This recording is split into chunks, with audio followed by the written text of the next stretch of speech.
जतोऽनन्त भवार्णवान्त चिराय मे कोलमिवासि लब्धो त्वयापि लब्धो भगवान् निदानीम्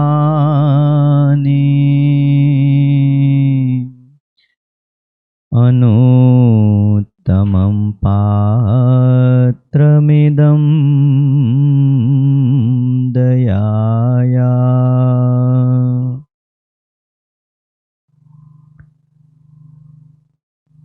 अभूतपूर्वं मम भावि किं वा सर्वं सहे मे सहजं हि दुःखम् किन्तु तवाग्रे शरणागतानां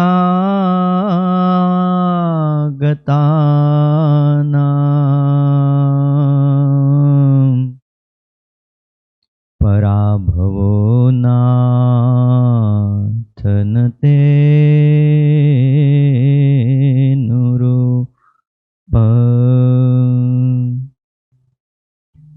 ॐ अवतारिणे श्री स्वामिनारायणाय नमो नमः। श्री हरि कृष्णाय घनश्यामाय नमो नमः। एकाकी वनवासिने कठिन तपकारिणे श्रीनीलकण्ठवर्णीन्द्राय नमो नमः।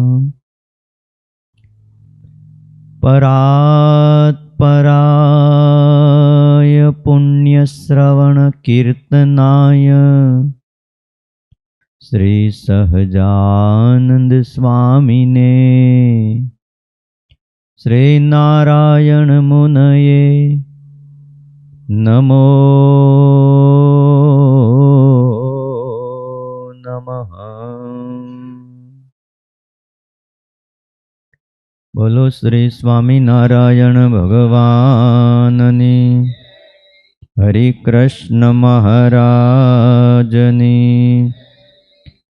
लक्ष्मी नारायण देवनी राधारमण देवनी गोपीनाथ जी महाराजनी सिद्धेश्वर महादेवनी विघ्न विनायक देव काष्ठभंजन देवनी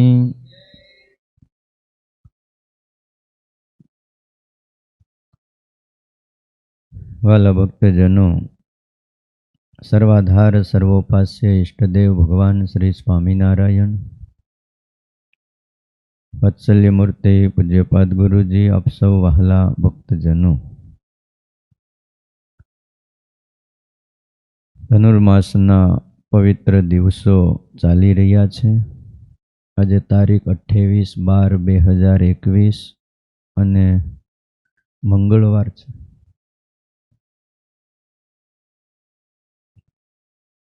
શાસ્ત્રમાં ધનુર્માસનો સવારમાં ભગવાનની કથા સાંભળવાનો બહુ મહિમા લખ્યો છે,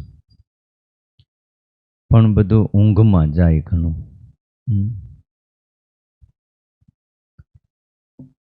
શિક્ષાપત્રી ભાષ્યની કથા ચાલે છે। સ્વામિનારાયણ ભગવાને પોતાના હાથે લખેલી આ પવિત્ર શિક્ષાપત્રી છે। અનેક કળયુગ ગયા, અનેક સતયુગ ગયા, અનેક દ્વાપર અને ત્રેતાયુગ ગયા, પણ આવી શિક્ષાપત્રી કોઈએ આપી નથી। કાગરમાં આખો સાગર સમાવી દીધો આવી શિક્ષાપત્રી છે। એક એક વાત બહુ જીવને સુખ કરનારી છે. 34મો શ્લોક છે. નાની નાની આજ્ઞાઓ છે પણ જીવને બહુ સુખ કરનારી આજ્ઞા છે.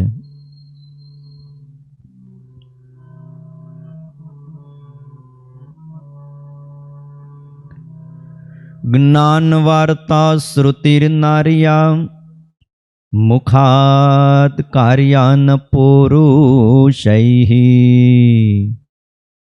ન વિવાદ સ્ત્રિયા કાર્યો ન ચ રાજ્યા ન ચ તજ્જનૈઃ. જ્ઞાન વાર્તા શ્રુતિર્નાર્યા મુખાત કાર્યાન પુરુષૈઃ. અમારા સત્સંગી એવા જે પુરુષ માત્ર એમણે બાઈ માણસના મુખ થકી જ્ઞાન વાર્તા ન સાંભળવી. આ એક આજ્ઞા. બીજી આજ્ઞા ન વિવાદ સ્ત્રિયા કાર્યો.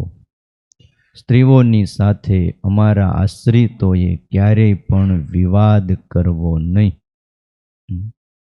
આ આજ્ઞા બીજી આજ્ઞા છે. અને ત્રીજી આજ્ઞા છે ન રાજ્યા ન ચ તજ્જનૈઃ. રાજા સંગાથે અને રાજાના માણસો સંગાથે વિવાદ કરવો નહીં. એક શ્લોકમાં 3 આજ્ઞા સ્વામિનારાયણ ભગવાને કરી છે. શતાનંદ સ્વામી આ શ્લોકની વ્યાખ્યા કરતા સમજાવે છે, કોઈ સ્ત્રી શાસ્ત્રોને ભણેલી હોય, જેમ વિદ્વાનો હોય છે એમ આ જગતમાં વિદુષી વ્યક્તિઓ પણ હોય છે, સ્ત્રીઓ પણ હોય છે. ગાર્ગી આદિ બધી બહુ ભણેલી સ્ત્રીઓ હતી અને સભા કરી અને પ્રવચન આપતી હોય. ઘણી એવી સ્ત્રીઓ પણ આ જગતમાં છે કે પારાયણો પણ કરે છે. ત્યારે એ સભામાં અમારા આશ્રિતોએ સાંભળવા જવું નહીં અને ત્યાં બેસવું પણ નહીં. કારણ છે કે સ્ત્રીઓ હોય એમણે જવું, પણ પુરુષો માટેની આ આજ્ઞા છે. ખોટો આનો બીજો અર્થ ન કરે. આમાં ચોખ્ખું લખ્યું છે, જ્ઞાન વાર્તા શ્રુતિર્નાર્યા મુખાત કાર્યા ન પુરુષૈઃ. પુરુષોએ જ્ઞાન વાર્તા સાંભળવી નહીં. કોના મુખ થકી? તો કે સ્ત્રીઓના મુખ થકી.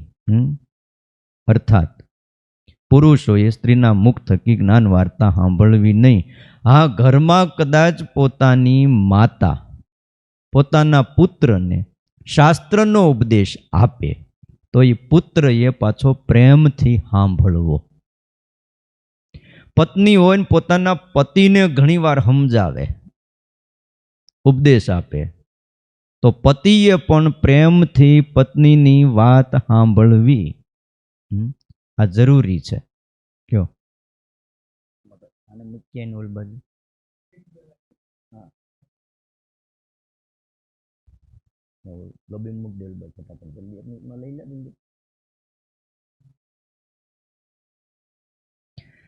એટલે પતિએ પત્નીની વાતને પણ પ્રેમથી સાંભળવી. પછી આ શ્લોક ન્યા નો અડાડવો.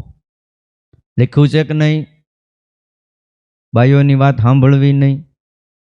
અને એટલે જ પુરુષો બગડે છે, સાંભળતા નથી. એટલે અમુક વાત સાંભળવી પડે છે ભાઈ. પતિ વ્યસન કરતા હોય, ગેરમાર્ગે જતા હોય, દારૂ પીતા હોય, ટાઈમ બારા ઘરે આવતા હોય, રોજ પાછું એક દી તો સમજ્યા કે ભાઈ ક્યાંક ગાડીમાં પંચર પડ્યું, ક્યાંક ટ્રાફિકમાં આવી ગયા, મોડું થઈ ગયું, ઓફિસે કામ હતું, પણ 365 દી રાતના 12-1 વાગ્યે આવે અને પત્નીને પછી કહેવું પડે કે હવે કાંઈક સમજો એમ. તો એ ખોટું નથી. અને તો પછી પાછું સમજવું જોઈએ. હરિભગત હોય તોય દરેક સત્સંગીએ ઘરે ટાઈમે આવવું જોઈએ. નહીતર પરિવારમાં શંકા અને કુશંકા ફેલાયા વગર રહે નહીં.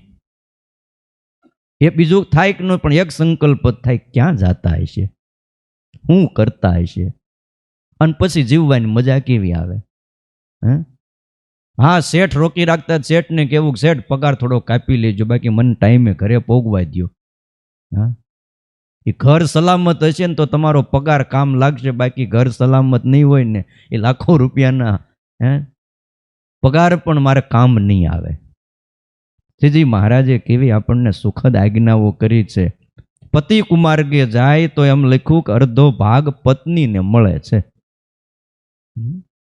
માટે પત્નીની ફરજ પણ ખરી પોતાના પતિને હવળે માર્ગે રાખવો, ઉપદેશ દેવો. માટે પતિએ પત્નીના મુખ થકી ઉપદેશ સાંભળવામાં કોઈ બાદ નથી, પણ કોઈ સ્ત્રી પાટ ઉપર બેહે, બાજોટ ડાળીને બેહે, કથા વાર્તા કરવા બેસે તો પુરુષોએ ક્યારેય પણ સાંભળવા જવું નહીં. સામાન્ય લાગે આ બધી બાબતો, આની પાછળના કારણો છે, આગળ આવે છે વાત. શતાનંદ સ્વામી સમજાવતા એમ કહે છે કે સામાન્ય રીતે સ્ત્રીઓની વાણીમાં પુરુષોનું મન આકર્ષિત થાય છે. એક દુનિયાનો સામાન્ય ક્રમ છે કે એની વાણીમાં સ્ત્રીઓની વાણીમાં પુરુષોનું મન આકર્ષિત થાય. તેથી પુરુષો જો સ્ત્રીઓના મુખ થકી કથા વાર્તાનું શ્રવણ કરવા માંડે તો ધીરે ધીરે ધીરે સ્ત્રીઓની વાણીમાં એને આસક્તિ થાય, અને આ આસક્તિ એક એવી વિકૃતિ છે કે એ નડ્યા વગર ન રહે.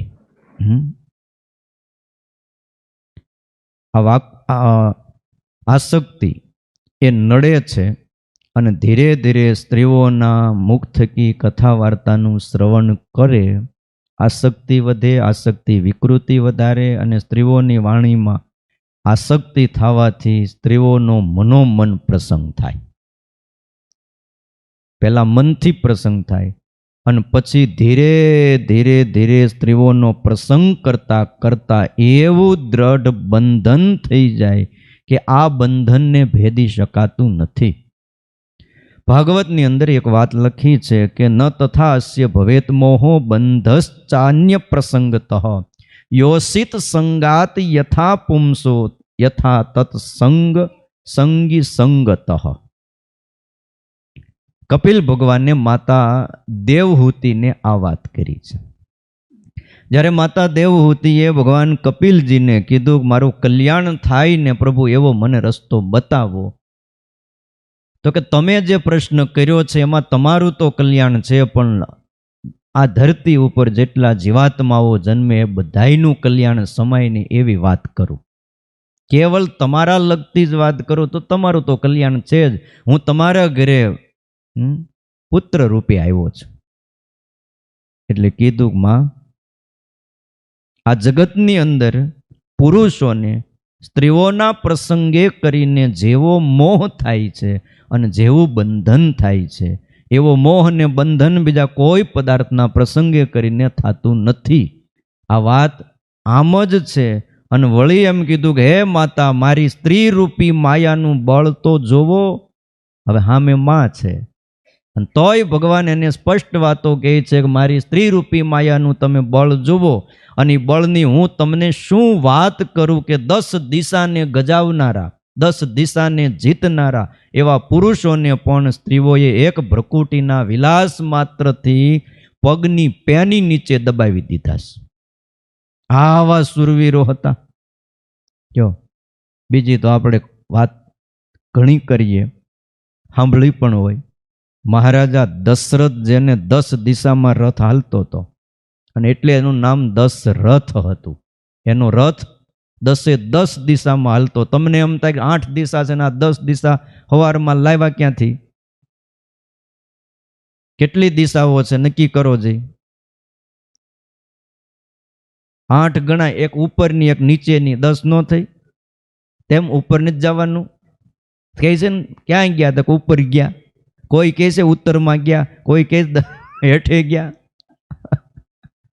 એટલે ઉપરની એક દિશા છે, એમ નીચે પણ એક દિશા છે, પાતાળ સુધી.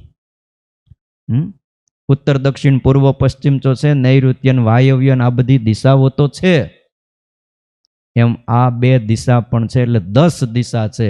અને 10 દિશામાં જેનો રથ હાલતો હતો ને એવા સુરવીર હતા, શબ્દવેધી બાણ ચલાવતા હતા. પણ ભાઈ કૈકેયીની આગળ મહારાજા દશરથનું કાંઈ ન હાલ્યું. નહીં તો એટલું કહી શકે, ખબરદાર જો આ નહીં થાય તો રામાયણ ન થયું હોત. હે પણ આ બધુંય થયું છે. એટલે ભ્રકુટીના વિલાસ માત્રથી ગમે એવો સુરવીર હોય એને દબાવી દઈશ. અને લખ્યું 10 માથાનો રાવણ હતો, કાંઈ કમી નહોતી, ટેક્સ એને ભરવાનો નહોતો, મોંઘવારી એને નડતી નહોતી દાદા. હે હોનાની લંકા હતી, ગમે એટલું વાપરે ને ખૂટે એમ નહોતું. અને હોનાની લંકા હોય ને જેની પાસે આટલું હોનું હોય તો એનો રૂપિયો બહુ મોટો હોય.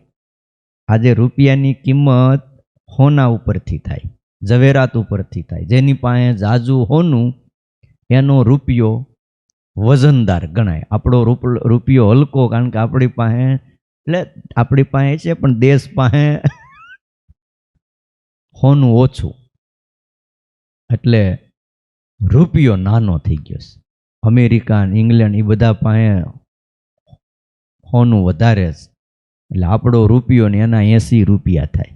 હે એનો રૂપિયો ને આપણા 80 રૂપિયા.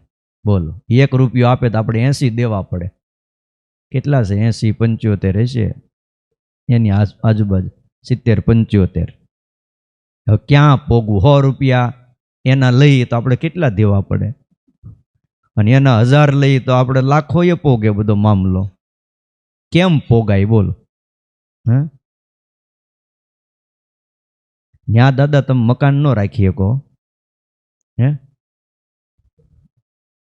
કારણ કે ડોલરમાં વાતું થાય કે અબજો રૂપિયા ઠલવી દો તોય મેળ ન ખાય. જે પુરુષ એવો પરાધીન કરી દે છે પુરુષને સ્ત્રી કે બેસી જા તો બેસી જાય, ઉઠી જા તો ઉઠી જાય. અને સ્ત્રીઓના પ્રસંગભાઈ મોટા મોટા જ્ઞાનીઓને પણ બંધન કરનારો છે. શ્રીજી મહારાજ તમારા કલ્યાણ માટે આજ્ઞા કરે છે, એટલે અમારા આશ્રિતોએ સ્ત્રીઓના મુખ થકી જ્ઞાન વાર્તાનું શ્રવણ કરવું, એનો પણ આગ્રહ ન રાખવો. આપણે જો બીજું કાંઈ સાંભળવું નથી, આપણે કથા સાંભળી છે, કથા ભાગવતની છે, કથા રામાયણની છે. જો કે શાસ્ત્રમાં આમે જ નિષેધ કર્યો છે, પણ આજ સમય આખો બદલાનો, એટલે હું તમે કાંઈક બોલીને તોય વિરોધ થાય. ભાગવત રામાયણ આદિકની કથાઓ પણ વ્યાસ આસન ઉપર બેસી નથી થતી. પણ આજ કોને રોકો?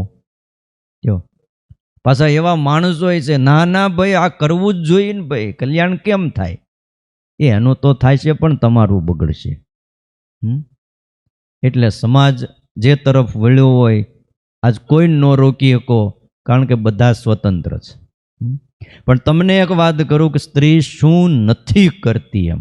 ગમે એવો જ્ઞાની હોય, પંડિત હોય, સુરવીર હોય, સત્તાધીશ હોય, પણ એને પણ નમાવી દે એટલી તાકાત છે, એટલે ના પાડે છે. ભોજ રાજાનું નામ તમે કદાચ ઇતિહાસમાં સાંભળ્યું હશે. મહાન પંડિત હતા, વિદ્વાન હતા અને રાજવી હતા. વિશાળ મોટું એને રાજ હતું. અને એ રાજમાં એના પંડિત તરીકે જેનું નામ પણ સંસ્કૃત સાહિત્યમાં સુવર્ણ અક્ષરે લખાણું છે, એવા કાલિદાસ પંડિત, એ એના રાજના પંડિત હતા. હવે એકવાર બન્યું એવું કે આ ભોજ રાજાની સ્ત્રી એટલે મહારાણી અને કાલિદાસની સ્ત્રી, આ બે બેનપણીઓ હતા. કારણ કે પંડિતને અવારનવાર રાજમાં જવાનું થાય, એટલે આ ગોરાણી પણ હારોહાર ત્યાં રાજમાં જાય. એટલે રાણીબાને અને આ કાલિદાસના સ્ત્રીને બેયને સખીપણું થઈ ગયું હતું. એકવાર 2 જણી ભેગા થયા હતા અને એકલા બેઠા હતા અને વાતો કરતા હતા, અને એવામાં બેયને વાદ થયો, પરસ્પર કંઈક વાત નીકળી. કાલિદાસની સ્ત્રી એવું બોલી કે મારો સ્વામી મારે વશ છે, હું જેમ કહું ને એમ જ. એ ભલે પંડિત હોય, વિદ્વાન હોય, એ બહાર બધું હાલે છે, પણ હું કહું ને એમ જ થાય. ત્યારે ભોજ રાજાની સ્ત્રી મહારાણી કે તે હું આ રાજાને તમે રાજવી જ માનો છો? રાજવી જ છે, આખા દેશમાં એની આણે વર્તે છે, પણ મારો સ્વામી મારે વશ છે. એમ હું કહું એમ કરે છે. કાલિદાસની સ્ત્રી કે જો એમ જ હોય તો મને પરીક્ષા કરી દેખાડ, તો હું માનું. અને કીધું પાછું કે તમારો સ્વામી એટલે આ ભોજ રાજા જો તમને વશ હોય તો એ ઘોડો થાય અને એના ઉપર સવારી કરી અને તું હાથ ચાબખા માર તો હું માનું કે ભોજ રાજા તારો સ્વામી તને વશ છે. આ માની શકાય, બાકી મનાય નહીં.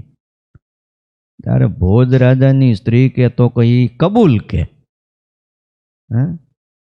શરત લાગી કે, અને પોતાની સખીને પાછું પ્રત્યક્ષ દેખાડવાનું કીધું. ખાલી વાત નહીં, તને દેખાડું રાજમાં, તું છુપાઈને એક બાજુ ઊભી રહેજે અને કાલ સવારે તને દેખાડું કે. કાલિદાસની સ્ત્રીને એનો પતિ વશ છે એની સાબિતી માટે હવે એને શું કરવું? તો રાણીએ કીધું કે કાલિદાસ પંડિત પર્વનો દિવસ હોય, પૂનમ હોય, એકાદશી હોય, જન્માષ્ટમી હોય, રામનવમી હોય, આ બધા પર્વના દિવસો કહેવાય. અને એમ લખ્યું પર્વના દિવસે કોઈ પણ વ્યક્તિએ મુંડન કરાવવું નહીં, દાઢી મૂછ મુંડાવા નહીં, વાળનું કટિંગ ન થાય, નખ પણ કપાય નહીં. પર્વનો દિવસ છે, ઉપવાસનો દિવસ છે. એટલે ભોજ રાજાની સ્ત્રીએ રાણીએ કીધું જો તારો પતિ તને વશ હોય તો એ કાલિદાસ પંડિત પર્વના દિવસે દાઢી અને મૂછ મુંડાવી અને સભામાં આવે તો હું માનું કે તારો પતિ તને વશ છે. લાગી શરત? શરત મંજૂર. હવે આન કોણ પોગે? આ ધંધો કરાય?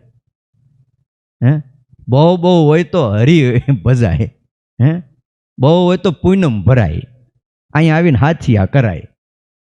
પણ હવે આ કરાય? હવે આ ધંધો કર્યો બેએ.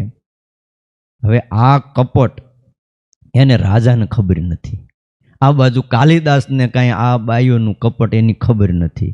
હવે રાજ રાણી ખાટલામાં પડી, મંદવાડનો ઢોંગ કર્યો. એટલે રાજાએ આવીને પૂછ્યું કે રાણીબા ક્યાં છે, કેમ દેખાતા નથી?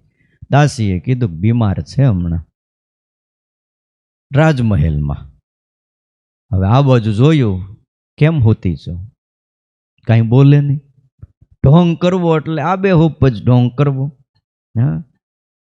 ઢોંગ કરતા કરતા કીધું અરે રે રે રે મરી જાઉં છું કે હવે તો હું જીવવાની નથી, હું હાલી હવે.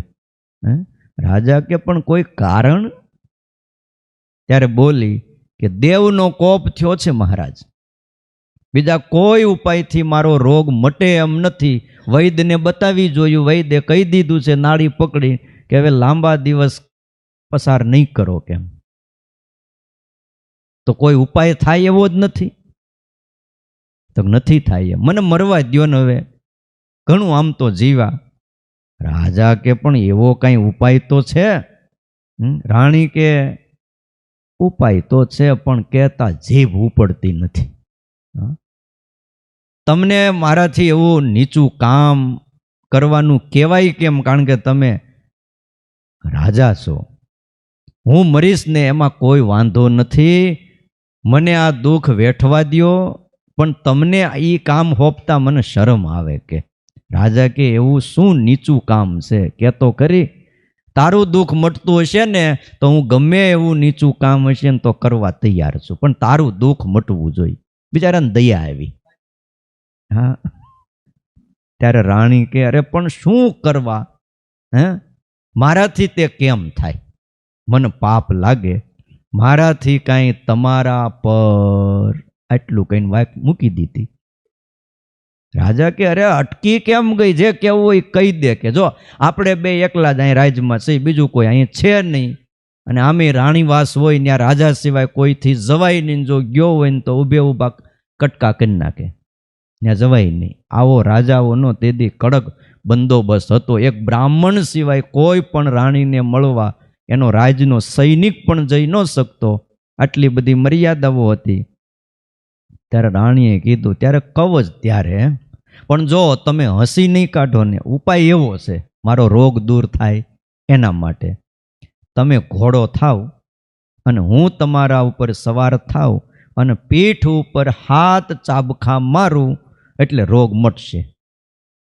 હવે આમ તમને ખ્યાલ આવે કે નહીં, આવી રીતે કઈ રોગ મટે? પણ આધીન થયેલો પુરુષ શું ન કરે અને કઈ વાત ઉપર વિશ્વાસ ન ધરાવે, મને નક્કી ખાતરી છે કે બીજા ઉપાયથી મારી વેદના શમવાની નથી.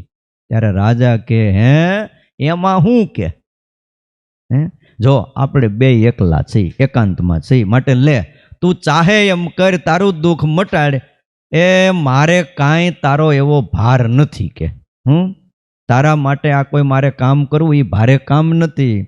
આમ કહીને રાજા ઘોડો થયા. ઘણી વાર છોકરો નાનો હોય ને તે દાદાને બાપાને શું કરે, ઘોડો કરે ને પછી ઘોડો ખેલવે. એટલે સ્ત્રીએ હસતા હસતા ભાઈ હસતા મોઢે પલાણ નાખ્યા ઘોડા ઉપર, પોતે ઉપર બેઠી. આ બનેલો ઇતિહાસ. અને 7 ચાબખા માર્યા, આટલું થયું અને તરત જ રાણી બોલી કે હવે મારી વેદના શમી ગઈ. અને પોતાની સ્ત્રીના આવા સહેલા ઉપાયથી ભાઈ શાંતિ થઈ. રાજાને તો બહુ આનંદ થયો કે હારું હાલો પીડા તો ગઈ. પછી એની સ્ત્રીને મળીને રાજા રાજના કાર્ય કરવા જતા રહ્યા. હવે આ બાજુ બધો પ્રકાર કાલિદાસની સ્ત્રી છાની માની જોતી હતી.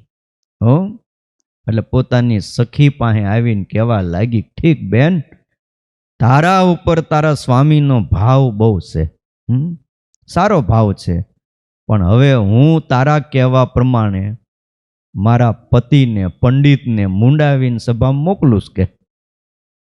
આવું કહીને એ ઘરે ગઈ. એણે પણ આની જેમ ઢોંગ ચાલુ કર્યો, થોડોક પ્રકાર જુદો હતો. અને પંડિતને કીધું માથાના વાળ અને મૂછના વાળ બધા કાઢી નાખો. અને પંડિત પ્રસન્ન થયા. સારું કે એમ કરવું કે. અને આ બધું કરીને સભામાં જવા તૈયાર થયા ને, મુંડન થઈ ગયું, વાળ નીકળી ગયા, તૈયારી કરી જવાની. ત્યાં સ્ત્રીએ કીધું ઊભા રહ્યો. પાછા પંડિતની સ્ત્રી એટલે ડાય તો બહુ, તમે કંઈ જાણો છો? તે કે ના. ત્યારે સ્ત્રી કે આવું થયું છે. વાત કરી, ખાલી પોતાની વાત ન કરી કે રાજા ગઈકાલે ઘોડો બન્યા હતા અને રાણીએ એના ઉપર સવારી કરી હતી અને હાથ ચાબખા માર્યા હતા. હવે આ બધી વાત એણે કહી દીધી, કારણ કે એના પેટમાં વાત રે નહીં. આમ તો બધું સારું ગોઠવું છે. અને એટલે જ એટેક પુરુષોને જેટલા આવે છે એટલા સ્ત્રીઓને આવતા નથી. આમ કહીને રાણીએ બધી વાત કરીને કાલિદાસને એના ઉપરથી કલ્પના કરી. આ તો પંડિત ખરા, ડાયા ખરા, ખબર પડી ગઈ. રખે ને મને પણ આ રીતે જ મારી સ્ત્રીએ બનાવ્યો લાગે છે. ખ્યાલ આવી ગયો એને. લગારે કે એને આંખ ઊંચી કરીને ભ્રકુટી ચડાવીને સ્ત્રીની સામું જોયું. એટલે સ્ત્રી લગારક હસીને મોઢું હેઠું કરી દીધું ને ભો માંડી ખોતરવા. એટલે કાલિદાસ સમજી ગયા કે હું ફસાઈ ગયો છું. પણ હવે શું ઈલાજ? મન કયો. ફસાઈ ગયા પછી કોઈ ઈલાજ નથી. તરત જ, કારણ કે આ કઈ તરત ઉગે નહીં. આ દાઢી કઢાઈ નાખી, કઈ એવો ઈલાજ છે ક્યાંક આમ બીજે દી પાછી હતી એવી થઈ જાય? ન થાય. એનામાં એવી શક્તિ નહોતી. હવે એ વખતે કાલિદાસને તેડું આવ્યું રાજસભામાંથી કે પંડિતજી હાલો, મહારાજા ભોજ તમને યાદ કરે છે. ને કાલિદાસ પંડિત રાજસભામાં આવ્યા ને સભામાં જોયું એટલે રાજાએ કાલિદાસને મૂછ મુંડાવેલી જોઈ એટલે તરત પૂછ્યું. એ જમાનો એક એવો હતો, દાઢી મૂછ ક્યારે મુંડાવતા? કોઈક વયું ગયું હોય ત્યારે, અથવા કંઈક કોઈ માનતા હોય, બાધા હોય ને એના નિમિત્તે કંઈક કરાવ્યું હોય. એટલે સહજ રીતે રાજ પંડિતને મહારાજા ભોજે પૂછ્યું, પંડિત હતા, કે કાલિદાસ કવિ શ્રેષ્ઠ કિમ તે પર્વણી મુંડનમ. હે કવિ શ્રેષ્ઠ કાલિદાસ, પર્વના દિવસે તમે મુંડન શાથી કરાવ્યું? અને પર્વના દિવસે આમ તો મુંડન કરાવાય નહીં, અને એ દિવસે કોઈ પર્વ હશે છતાં પણ તમે મુંડન કરાવ્યું, એટલે કાંઈક કારણ હશે એમ. તો કયા કારણથી મુંડન કરાવ્યું?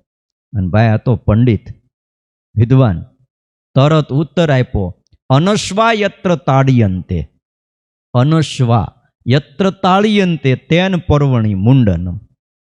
જ્યાં ઘોડા ન હોય અને ઘોડાની તરીકે પુરુષ બન્યા હોય એવા પર્વના દિવસે, પર્વના દિવસે અને પર્વ નિમિત્તે એવો એક મહોત્સવ થયો કે ઘોડા નહોતા તો ઘોડા તરીકે જેણે ખેલ ભજવ્યો, આનંદમાન પર્વના નિમિત્તે મેં આ મુંડન કર્યું છે કે. એટલે રાજા સમજી ગયા કે આ મારી વાત જાણે છે. હું અને આ બે જણા કે સ્ત્રીઓની મસ્કરીના ભોગ બની ગયા. બે પંડિત છે, લ્યો, એક રાજવી સત્તાધીશ છે અને બીજા રાજના આગેવાન મુખ્ય પંડિત છે.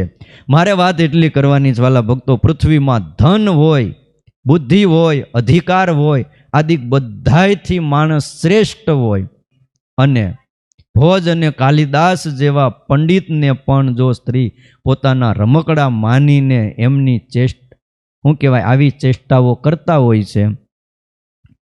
બધા જ ગુણો ઉત્તમ હોય, પણ માણસ જ્યારે પોતાના સંકલ્પને એક વાસનાને આધીન થાય ને ત્યારે વિકારથી ભરાઈ જાય છે, અને પછી એને આ જગતમાં સ્ત્રી નચાવે છે. ભોજ અને કાલિદાસ જેવાને પણ જો હાંસીના પાત્ર બનાવી દે તો બીજાની શું હેસિયત છે કયો.